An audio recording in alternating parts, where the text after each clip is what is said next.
Bismillah ar-Rahman ar-Rahim. Monsieur le Premier ministre de l'Inde, Narendra Modi, le président de la République du Zimbabwe, président de l'Union africaine, Leur Majesté, Mesdames et Messieurs les chefs d'État et de gouvernement des pays africains, Madame la Présidente de la Commission de l'Union africaine, Mesdames et Messieurs, c'est pour moi un très grand plaisir d'être parmi vous pour prendre part au troisième sommet du Forum Afrique-Inde dans cette belle ville de New Delhi, où le patrimoine du passé cohabite harmonieusement avec la modernité.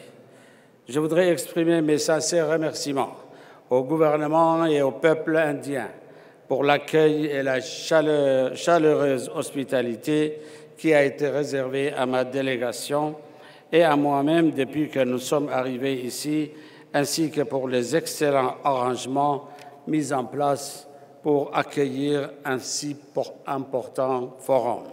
La tenue de ce forum, depuis son lancement en 2008, témoigne de l'engagement du gouvernement indien et des pays africains en faveur du renforcement des relations entre le continent et l'Inde, des relations qui sont d'ailleurs millénaires et qui ont marqué de leurs influences certaines parties de l'Afrique. L'histoire récente, quant à elle, rappelle la similarité de nos luttes respectives contre le joug du colonialisme qui a asservi nos pays pendant plus d'un siècle. L'Inde, pionnière de la lutte pour la liberté et la dignité, a innové en choisissant la voie de la non-violence pour obtenir son indépendance et a inspiré par la même occasion beaucoup de mouvements de libération à travers notre continent. Une appartenance commune au groupe des 77 notre appartenance commune au groupe des 77 est une illustration de notre grande détermination à préserver notre neutralité. Aujourd'hui, ce sommet nous permet d'affirmer clairement que l'Afrique n'est le précaré d'aucune puissance et qu'elle accueille tout partenariat mutuellement bénéfique et respectueux des valeurs de chacun. Permettez-moi de remercier ici le gouvernement et le peuple indien pour son engagement dans les opérations de maintien de la paix en Afrique en vue de renforcer la sécurité et la stabilité dans notre continent.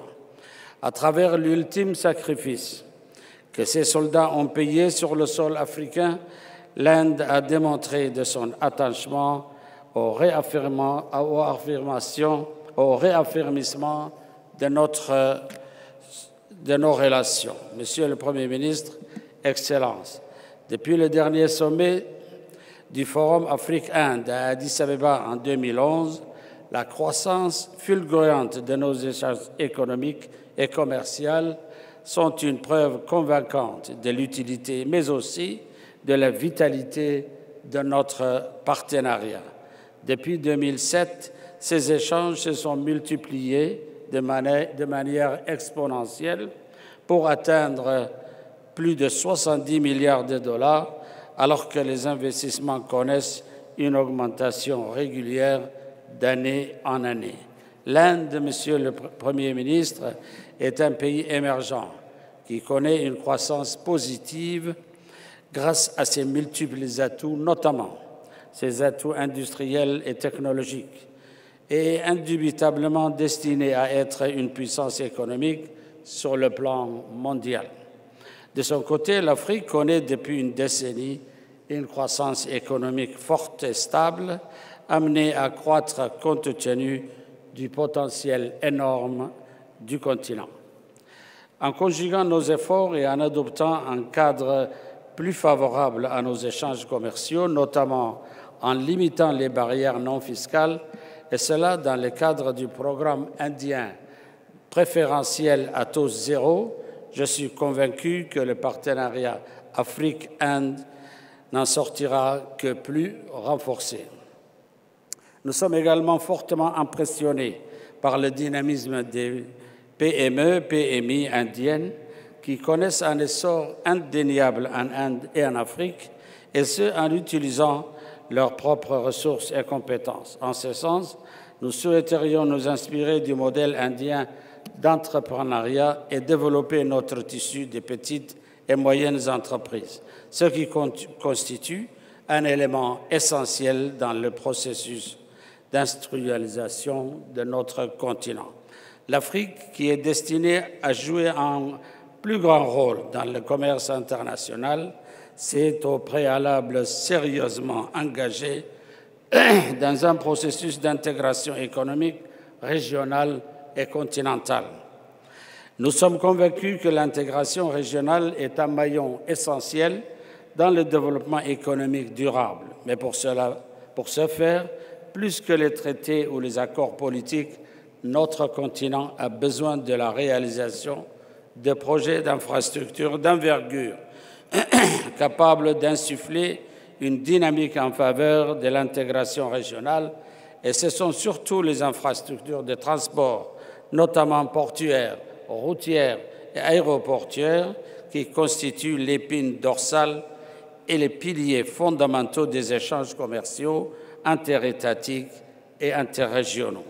Mon pays, qui veut être à l'avant-garde de cette intégration, doit avoir les moyens de ses ambitions et a su démontrer son aptitude à capitaliser à la fois sur ses avantages comparatifs, mais également sur la confiance renouvelée des investisseurs pour initier d'ambitieux projets structurants. C'est pourquoi, Monsieur le Premier ministre, depuis bientôt une décennie maintenant, nous multiplions les investissements dans les infrastructures de transport et énergétiques.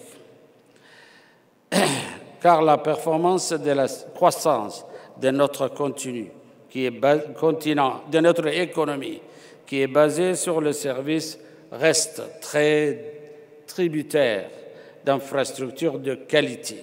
À titre d'exemple, nous avons 3 ports en cours de construction, un chemin de fer Djibouti-Addis Abeba dont les travaux sont en phase finale, ainsi que 2 autoroutes destinées à renforcer les corridors qui nous relient à l'Éthiopie. Enfin, pour terminer, j'appelle de tous mes vœux un partenariat dynamique, florissant et mutuellement bénéfique. Je vous remercie.